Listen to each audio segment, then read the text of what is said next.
Hello students, good morning. Today's discussion topic is vector. ठीक है, तो हमने क्या किया हुआ है, कोई भी फिजिकल क्वांटिटी है बेटा, हमारे पास फिजिकल क्वांटिटीज हैं, उनको हमने कैटेगराइज कर रखा है कि कितने पार्ट्स में, एक स्केलर के अंदर, एक वेक्टर के अंदर और एक टेंसर के अंदर। ठीक है, ये हमारे पास तीन टाइप की फिजिकल क्वांटिटी होती है। स्केलर जो क्वांटिटी का सिर्फ क्या होता है, मैग्नीट्यूड होता है, उनको हम क्या बोल देते हैं, स्केलर क्वांटिटी बोल देते हैं। ठीक है, जैसे मैंने बोला कि भाई 5 किलोग्राम शुगर, तो आपके माइंड में क्या आया कि भाई 5 किलोग्राम शुगर है, नो डाउट। अच्छा, अब मैंने ये कहा वेक्टर, वेक्टर जिसमें क्या होगा, direction as well as magnitude, दोनों की हमें क्या पड़े बेटा, जरूरत पड़े, उन क्वांटिटीज को हम क्या बोलेंगे, वेक्टर क्वांटिटीज बोलेंगे। जैसे मैं बात करूं, यहां से दिल्ली 200 किलोमीटर दूर है मान लिया। ठीक है, आपने पूछा कि सर दिल्ली जाना है मुझे, तो कहां, कितने किलोमीटर दूर है, 200 किलोमीटर। ठीक है, अच्छा, आपने यहां से चले और वहां उस डायरेक्शन में पहुंच गए 200 किलोमीटर। ठीक है, आपने जाके फोन किया, सर मैं तो 200 किलोमीटर चल चुका, दिल्ली तो नहीं आई। ठीक है, फिर मैंने पूछा, नहीं यार है तो 200 ही किलोमीटर। मैंने कहा कि 200 किलोमीटर कहां जाना था, आपने ईस्ट में जाना था, आप कहां चले गए, साउथ के अंदर चले गए 200 किलोमीटर। ठीक है, तो सीधी सी बात है, आप वहां नहीं पहुंच पाए। मींस हमें किसकी जरूरत पड़ी डिफाइन करने के लिए, किसकी बेटा, डायरेक्शन की भी साथ की साथ जरूरत पड़ी। मींस वो क्वांटिटी जिनको डिफाइन करने के लिए हमें किसकी जरूरत पड़े, direction as well as magnitude, दोनों की जरूरत पड़ेगी, उन क्वांटिटीज को हम क्या बोल देंगे, वेक्टर क्वांटिटीज बोल देंगे। मींस जैसे कहा मैंने, ये डिस्प्लेसमेंट है, डिस्प्लेसमेंट कौन सी क्वांटिटी बेटा, वेक्टर क्वांटिटी है। मींस डायरेक्शन भी हमें साथ की साथ क्या करनी पड़ेगी, मेंशन, मैग्नीट्यूड के साथ साथ डायरेक्शन भी मेंशन करनी पड़ेगी। अब ये क्या है, मास था, मास कैसी क्वांटिटी है, स्केलर क्वांटिटी है, क्योंकि सिर्फ किसकी जरूरत पड़ी आपको, मैग्नीट्यूड की जरूरत पड़ी। ठीक है, तो ये क्वांटिटीज को हम किसके अंदर इंक्लूड कर देते हैं बेटा, स्केलर और वेक्टर्स के अंदर। अब बाकी जो क्वांटिटीज बच गई, जैसे वेलोसिटी है, आपको पता ही है, 9th क्लास में पढ़ते थे आप। ठीक है, वेलोसिटी भी क्या है, वेक्टर क्वांटिटी है, एक्सेलरेशन भी क्या है, वेक्टर क्वांटिटी। ये सारी चीजें किसके ऊपर डिपेंडेंट है बेटा, डायरेक्शन के ऊपर डिपेंडेंट है। जैसे फोर्स है, आपको पता है कि फोर्स कैसी क्वांटिटी है, वेक्टर क्वांटिटी है। लेकिन वर्क डन, वर्क डन, क्योंकि फोर्स और डिस्प्लेसमेंट की क्या है, डॉट प्रोडक्ट है वो, तो इसलिए क्या है, वेक्टर स्केलर क्वांटिटी है। वर्क क्या है, स्केलर क्वांटिटी। ठीक है, वर्क स्केलर क्वांटिटी है। अच्छा, अब उसके बाद देखो बेटा, क्या है कि मैंने टेंसर बोला, टेंसर वो क्वांटिटी है जिनको हम इनके अंदर इंक्लूड नहीं करते हैं। जैसे मैं किसकी बात कर रहा हूं, स्ट्रेस की बात कर रहा हूं। ठीक है, स्ट्रेस एक्चुअल में क्या होती है, जैसे मान लिया आपने एक चादर 4 कोनों में इस टाइप से पकड़ ली। ठीक है, एक यहां से कॉर्नर बांध दिया उसका, एक यहां से बांध दिया, एक यहां से बांध दिया और एक यहां से बांध दिया। ठीक है, अच्छा, अब उसके बीच में कोई वेट रख दिया आपने, तो क्या हो जाएगी, इस टाइप से उसके अंदर क्या बन जाएगी, खिंचाव महसूस होगा आपको। ठीक है, कि यहां से भी खिंचाव, यहां से भी खिंचाव आ रहा है, यहां से भी खिंचाव आ रहा है, यहां से भी खिंचाव। तो स्ट्रेस क्या है बेटा, एक्चुअल में प्रेशर ही एक टाइप का, जो उस चादर ने क्या किया, महसूस किया। Means restoring force per unit area होती है, स्ट्रेस जो होती है वो क्या होती है, restoring force per unit area, force upon area, जैसे प्रेशर की यूनिट होती है, सेम इसकी यूनिट होती है। लेकिन अब आप इसमें कहां से स्ट्रेस आया है इसके पास, तो डायरेक्शन आप देख रहे हो कि इधर से भी आया है, इधर से भी आया है, इधर से भी आया है, इधर से भी आया है, इधर से भी आया है। तो मींस कोई पर्टिकुलर डायरेक्शन नहीं है, मैग्नीट्यूड होगा और डायरेक्शन है, लेकिन कोई पर्टिकुलर डायरेक्शन नहीं है, सभी डायरेक्शन से है। ठीक है, तो इसलिए हम स्ट्रेस को किस कैटेगरी के अंदर रख रहे होते हैं बेटा, टेंसर के अंदर रख रहे होते हैं। बाकी जो फिजिकल क्वांटिटीज जो आप स्टडी करते जाओगे, उनको हम क्लासिफाई करते जाएंगे साथ ही साथ कि ये स्केलर है, ये वेक्टर है, ये टेंसर है, ये स्केलर है, ये वेक्टर है, ये टेंसर है। चलिए बच्चे, तो इस टाइप से ये जो हमारा इंट्रोडक्शन था, व्हाट आर स्केलर, स्केलर क्या होते हैं, जिसका सिर्फ क्या होता हो, मैग्नीट्यूड होता हो, उसको हम क्या बोल देते हैं बेटा, स्केलर बोल देते हैं। वेक्टर जिसमें magnitude as well as direction हो, दोनों को, उसमें उसको हम क्या बोल देते हैं, वेक्टर बोल देते हैं। टेंसर किसको बोलेंगे, जो किसी भी कैटेगरी के अंदर नहीं रखे जा सकते ना, तो इसके अंदर, इसको इसके अंदर रखें तो इसके रूल फॉलो हो रहे हैं, इसके अंदर रखें तो इसके रूल फॉलो हो रहे होते हैं। तो वो क्वांटिटीज को हम किसके अंदर इंक्लूड कर लेते हैं, टेंसर के अंदर इंक्लूड कर लेते हैं। चलिए बच्चे, तो अब हमारे पास जो मेन पढ़ने का टॉपिक है दैट इज वेक्टर। ठीक है, तो वेक्टर क्या होता है, जिसकी magnitude as well as direction दोनों होती है, वो वेक्टर होता है बेटा। अब हम इसको डिनोट कैसे कर रहे होते हैं, वेक्टर को हम एक एरो से इस टाइप से हम डिनोट कर रहे होते हैं, एक एरो से। ये इसका हेड होता है और ये इसकी क्या होती है, टेल होती है। हेड और क्या होता है बेटा, टेल होती है। क्लियर है बात, ये हेड है, ये हेड है, ये टेल है। जो टेल है उसकी जो लंबाई है that will tell you the magnitude. ठीक है, क्या बताएगा बेटा, मैग्नीट्यूड बताएगा। और जो ये एरो है, ये हेड है, जो ये क्या बताता होता है, एक्चुअल में डायरेक्शन बताता होता है।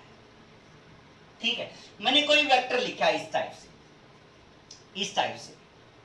ठीक है, एक वेक्टर लिखा इस टाइप से, दोनों की डायरेक्शन क्या है, सेम है, लेकिन ये टेल इनमें क्या है, फर्क है। ये क्या बता रहा है आपको, मैग्नीट्यूड बता रहा है। अब किसका मैग्नीट्यूड ज्यादा है, इसका मैग्नीट्यूड ज्यादा है और इसका मैग्नीट्यूड क्या है बेटा, लेस है। क्लियर है बात, ठीक है। अब मैंने लिखा यहाँ पे कि इस टाइप से, तो ये क्या है, एक्चुअल में ये क्या बता रहा है, डायरेक्शन बता रहा है। इसकी डायरेक्शन ये वाली होगी, इसकी डायरेक्शन क्या होगी, ये वाली होगी। ठीक है, तो दोनों की डायरेक्शन क्या है, अलग अलग है। तो ये वाला पार्ट क्या बता रहा होता है बेटा, मैग्नीट्यूड बता रहा होता है। हेड क्या किस लिए रिप्रेजेंट कर रहे होते हैं, हम डायरेक्शन के लिए रिप्रेजेंट कर रहे होते हैं। वैसे तो सारी की सारी क्या है, सारा का सारा वेक्टर हमने इसमें रख दिया, क्योंकि ये जो डायरेक्शन है ये ही बताएगा, है ना। ये वाला पार्ट है, ये डायरेक्शन ही बता रहा होता है कि इस डायरेक्शन में जा रहा है। क्लियर बच्चे, अच्छा। अब उसके बाद टाइप्स ऑफ वेक्टर पढ़ेंगे हम, कि वेक्टर कितने टाइप। तो बेसिकली कई टाइप के होते हैं ये वेक्टर्स, लेकिन हम जो पढ़ेंगे अब that are polar vector and axial vector. ठीक है, तो पोलर वेक्टर कौन से होते हैं और एक्सियल वेक्टर कौन से होते हैं, ऐसे वेक्टर जिनकी direction along the motion of the particle हो। ठीक है, कौन से वेक्टर, जो वेक्टर जिनकी डायरेक्शन क्या हो, अलोंग द मोशन हो, वो कौन से वेक्टर कहलाते हैं बेटा, पोलर वेक्टर कहलाते हैं। ठीक है, जैसे एक गाड़ी थी यहाँ पे और इस डायरेक्शन में चल रही थी, गाड़ी थी यहाँ पे इस डायरेक्शन में चल रही थी। ठीक है, तो इसकी जो डायरेक्शन ऑफ मोशन है ये भी इसी साइड है। ठीक है, और जो ये डिस्प्लेसमेंट कवर करेगी वो भी क्या है, इसी साइड है। तो इस टाइप के वेक्टर कौन से वेक्टर हो गए बेटा, पोलर वेक्टर कहलाएंगे। ठीक है, एक्सियल वेक्टर वो वेक्टर होंगे जिनकी डायरेक्शन इस मोशन के क्या होगी, परपेंडिकुलर होगी। जैसे हमने यहाँ पे रोटेट किया, ऐसे ऐसे आप क्या करो, एक रिंग लो और उस रिंग को ऐसे ऐसे रोटेट करो। ठीक है, आपकी जो डायरेक्शन ऑफ रोटेशन है वो क्या है, ऐसे ऐसे है ना, इस टाइप से आपकी डायरेक्शन ऑफ रोटेशन है। लेकिन जो रिंग है वो क्या होती है बेटा, या तो ऊपर चली जाती है या क्या होती है, नीचे की तरफ आ जाती है ना। जो डायरेक्शन ऑफ मोशन होती है उसके अकॉर्डिंग वो क्या हो जाती है, या तो ऊपर जाएगी या वो क्या होगी, नीचे। जैसे आप हाथ से ऐसे रिंग घुमाते हो तो कई बार निकल के क्या कहाँ चली जाती है, बाहर चली जाती है। मीन्स ऊपर आई तभी तो वो क्या गई, बाहर गई, ऊपर आके फिर वो बाहर की तरफ गई है। मीन्स एक्सियल वेक्टर वो वेक्टर होते हैं जिनकी डायरेक्शन क्या होती है, परपेंडिकुलर टू दी रोटेशन। ठीक है, रोटेशन के क्या होगी बेटा, परपेंडिकुलर होगी, तो वो वाले वेक्टर कौन से वेक्टर कहलाएंगे, एक्सियल वेक्टर कहलाएंगे। इसकी टाइप के अंदर आ जाता है पोजीशन वेक्टर। ठीक है, तो पोजीशन वेक्टर हम किसको बोल लेंगे, पोजीशन वेक्टर वो वेक्टर है जो क्या बता रहा होता है, पोजीशन बता रहा होता है, किसके रिस्पेक्ट में, with respect to reference point. Reference point क्या होता है, जिसके रिस्पेक्ट में हम क्या करते हैं बेटा, ऑब्जर्वेशन करते हैं। मींस यहाँ अगर आप बात करो तो ये ओरिजिन जो मान रहे हो आप, तो ये जो ओरिजिन आएगा आपके पास that is will be our reference point. इसको हम क्या मान लेते हैं, रेफरेंस पॉइंट मान लेते हैं।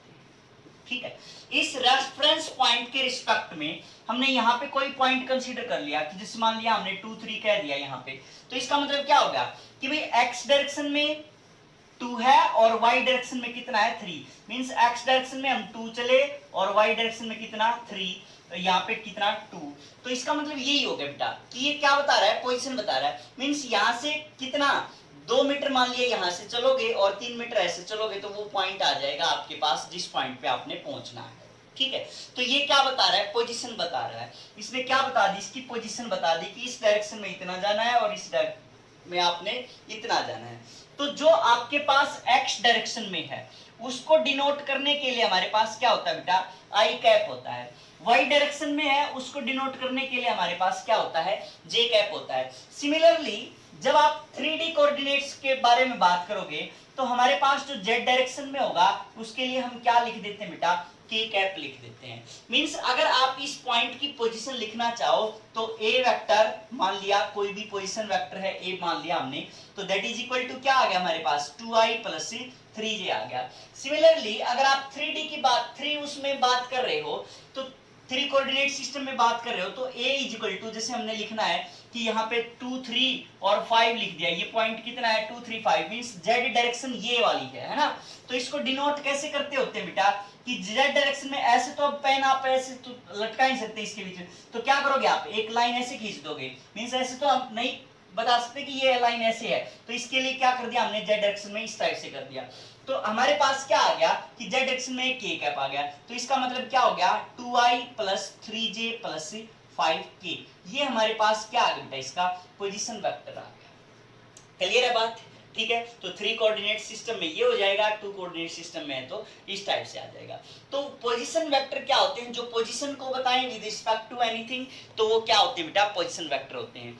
सिमिलरली अगर हम बात करें किसकी, डिस्प्लेसमेंट वेक्टर की, कौन से वेक्टर बेटा, डिस्प्लेसमेंट वेक्टर, जो क्या बताएंगे, डिस्प्लेसमेंट को बताएंगे, उनको क्या बोल देंगे हम, डिस्प्लेसमेंट वेक्टर बोल देंगे। डिस्प्लेसमेंट वेक्टर कैसे, जैसे मान लिया कोई आदमी था, यहाँ था पहले, यहाँ पे पहुंच गया, P पॉइंट से चला और कहां पहुंच गया, Q पॉइंट पे चला, तो जो हमारे पास यहाँ से इसकी जो बीच की डिस्टेंस जो इसने ट्रेवल की इस पर्टिकुलर डायरेक्शन में, वो क्या बन जाएगी, इसकी डिस्प्लेसमेंट बन जाएगी। मींस मिनिमम शॉर्टेस्ट पाथ जो होगा इसका वो क्या कहलाएगा, इसकी डिस्प्लेसमेंट कहलाएगा। मींस अगर हम बात करें, यहाँ पे जर्नलाइज कर रहा हूं मैं कि यहाँ एक पॉइंट P था, ठीक है, उसकी पोजीशन वेक्टर ये थी। पोजीशन वेक्टर को हम ऐसे लिखते हैं बेटा कि इस वेक्टर ने क्या बता दी, इसकी पोजीशन बता दी। मींस अगर हम यहाँ पे लिखें कि इसकी पोजीशन वेक्टर, तो ये हमें क्या बताएगा, इसकी पोजीशन वेक्टर बताएगा, आर जो भी मानना चाहो आप, ठीक है। तो ये इसकी क्या होगी बेटा, पोजीशन वेक्टर हमने क्या मान ली, R1 मान ली। ऐसे ही इस पॉइंट को हमने नाम दे दिया x1 y1 और z1, यहां था ये। अब कहां पहुंच गया ये आदमी चल के, यहां पे पहुंच गया इस Q पॉइंट पे, तो इसका मतलब क्या हो गया, ये x2 y2 और z2 पे पहुंच गए, है ना, x2 y2 और z2 पे, यहां से यहां पहुंच गया। मींस उस सेकंड पॉइंट की पोजीशन वेक्टर ये बता दी इसने, ठीक है। ऐसे बोल दिया कि पहले तो ये यहां खड़ा था, अब वहां पहुंच गया ये, है ना। तो इसने जो डिस्प्लेसमेंट ट्रेवल की, इन दोनों को मिला दोगे आप तो क्या आ जाएगी, डिस्प्लेसमेंट आ जाएगी। मींस हमारे पास जो डिस्प्लेसमेंट होगी ये आ जाएगा, ये क्या बनेगा बेटा, हमारे पास डिस्प्लेसमेंट वेक्टर बनेगा। ये एक्चुअल में क्या है, डिस्प्लेसमेंट वेक्टर है, और ये हमारे पास क्या है, R1 और R2 पोजीशन वेक्टर हैं। R1 भी और R2 भी क्या बता रहे हैं, पोजीशन बता रहे हैं, ठीक है। अब आप डिस्प्लेसमेंट की बात करो, अगर डिस्प्लेसमेंट क्या होगी, final position minus initial position, यही तो होगा। फाइनल पोजीशन माइनस में क्या होगा बेटा, इनिशियल पोजीशन लिख दिया हमने। क्लियर है बात। तो फाइनल पोजीशन वेक्टर चाहिएगा आपको, इस पोजीशन का आप पोजीशन वेक्टर कैसे लिखोगे, मींस जो आपको R2 लिखना है वो कैसे लिखोगे, x2 i cap plus y2 j cap plus z2 k cap, क्योंकि पोजीशन लिखनी आ रही है आपको, क्योंकि आपने क्या लिख दिया था, x डायरेक्शन में इतना, y में इतना, z में इतना, तो आपने क्या लिख दिया, x डायरेक्शन में इतना, y में इतना, z में इतना, तो x के नाम का ये i लिख दिया, ये j लिख दिया, ये k लिख दिया। तो फाइनल पोजीशन क्या आ गई, यही तो है R2, तो x2 i cap plus y2 j cap plus z2 k cap लिख दिया, माइनस इनिशियल पोजीशन क्या बेटा, ये वेक्टर उसका, तो R1 इज इक्वल टू क्या आ जाएगा, x1 i cap plus y1 j cap plus z1 के कैप आ जाएगा। Means x1 i cap plus y1 j cap plus z1 के कैप आ जाएगा। ठीक है, तो x2 अब i वाले एक तरफ, j वाले एक तरफ, k वाले एक तरफ, means x2 minus x1 i cap plus y2 minus y1 j cap plus z2 minus z1 के कैप आ जाएगा। क्लियर बच्चे? तो ये हमने जस्ट पोजीशन वेक्टर हमें पता चल गया। हमें क्या करना है, देखो इतने स्टेप ये सब्जेक्टिव के लिए बता रहा हूं मैं आपको। अगर आप न्यूमेरिकल करोगे तो सीधा यहां से करो x2 x1 y2 y1 z2 z1, अब भी तो वही आ रहा है। ठीक है, अब अगर आप मैग्नीट्यूड फाइंड आउट करोगे इसका, डिस्प्लेसमेंट का अगर आप मैग्नीट्यूड फाइंड आउट कर रहे हो तो उस केस में क्या होगा आपके पास, अंडर रूट ऑफ इसका, क्योंकि आपने क्या करना है, इसका मैग्नीट्यूड फाइंड आउट करता है। मैग्नीट्यूड फाइंड आउट करने के लिए हमें क्या आता है, डिस्टेंस फॉर्मूला जो हम पढ़ते थे शुरुआत में। ठीक है, तो डिस्टेंस फॉर्मूला क्या होता है, x2 माइनस x1 का whole square plus y2 minus y1 का whole square plus z2 minus z1 का होल स्क्वायर आ जाएगा। तो ओरिजिन से ले रहे हो आप, तो ओरिजिन में क्या है, सारी चीजें 0 0 0 है, तो इसका मतलब क्या हो जाएगा, X square plus Y square plus Z square आ जाएगा। मींस अगर आपने किसी वेक्टर का क्या फाइंड आउट करना बेटा, मैग्नीट्यूड फाइंड आउट करना है, तो क्या लिख देंगे हम, x2 माइनस x1 का square plus y2 minus y1 का square plus z2 minus z1 का स्क्वायर आ जाएगा। तो ये हमारे पास क्या आ जाएगा, इसका मैग्नीट्यूड आ जाएगा। ठीक है, ये वेक्टर लिखा हमने, यहाँ पे क्या लिखा था, वेक्टर, क्योंकि पोजीशन है, पोजीशन वेक्टर, तो पोजीशन लिख दी और उसके ऊपर वेक्टर के नाम का हमने क्या लगा दिया, साइन। फिर ये क्या लगा दिया हमने, ठीक है, एक्स डायरेक्शन के नाम का आई कैप लगा देते हैं, वाई के नाम का क्या लगा देते हैं, जे कैप लगा देते हैं, और इसके नाम का क्या लगा देते हैं बेटा, के कैप लगा देते हैं। ठीक है, ये एक्चुअल में क्या होते हैं, यूनिट वेक्टर्स होते हैं। एक्चुअल में क्या होते हैं बेटा, ये आई जे के क्या होते हैं, यूनिट वेक्टर्स होते हैं। आई जे के क्या है, यूनिट वेक्टर्स। ठीक है, यूनिट वेक्टर हम डिटेल में पढ़ेंगे कि यूनिट वेक्टर क्या होते हैं। क्लियर बच्चे? अच्छा, अब एक न्यूमेरिकल कर लेते हैं। जैसे एक आदमी था, वो यहां पे था पहले 2 3 4 पे, अब पहुंच गया वो 5 6 7 पे। ठीक है, तो calculate displacement and displacement vector. क्या पूछा मैंने, calculate displacement and magnitude of displacement and displacement vector, दोनों बताने आपने कि क्या होगा। तो सीधी सी बात है बेटा, ये पॉइंट यहां था, ये पॉइंट यहां था, तो डिस्प्लेसमेंट कितनी आ जाएगी, डिस्प्लेसमेंट वेक्टर जो हमारे पास आएगा वो क्या आ जाएगा, x2 माइनस x1, तो 3i प्लस 6 माइनस 3 कितना हो गया, 3j हो गया, प्लस 7 माइनस 4 कितना हो गया, 3k हो गया, है ना। सारे क्या आ गए बेटा, 5 माइनस 2 6 माइनस 3 7 माइनस 4, तो ये क्या आ गया हमारे पास, डिस्प्लेसमेंट वेक्टर आ गया। अब हमें क्या फाइंड आउट करना है, इसका मैग्नीट्यूड फाइंड आउट करना है, तो क्या कर देंगे, under root of 3 square plus 3 square plus 3 square, क्योंकि ओरिजिन है तो 0 0 है, तो यहाँ क्या बच जाएगा हमारे पास, simple X square plus Y square plus Z square. ठीक है, तो हमने ये निकाल लिया कि भाई x2 माइनस x1 का होल स्क्वायर, ये क्या है एक्चुअल में हमारे पास, x2 माइनस x1 ही तो है, ये भी क्या है हमारे पास, y2 माइनस y1 है, ये क्या है हमारे पास, z2 माइनस z1 है। ठीक है, तो कितना आ गया बेटा, 9 प्लस 9 प्लस 9 आ गया। ठीक है, तो कितना आ गया, अंडर रूट 27 आ गया। क्लियर बच्ची? तो इस टाइप से आप क्या करो बेटा, डिस्प्लेसमेंट वेक्टर फाइंड आउट कर सकते हैं। नेक्स्ट यूनिट वेक्टर पढ़ेंगे बेटा।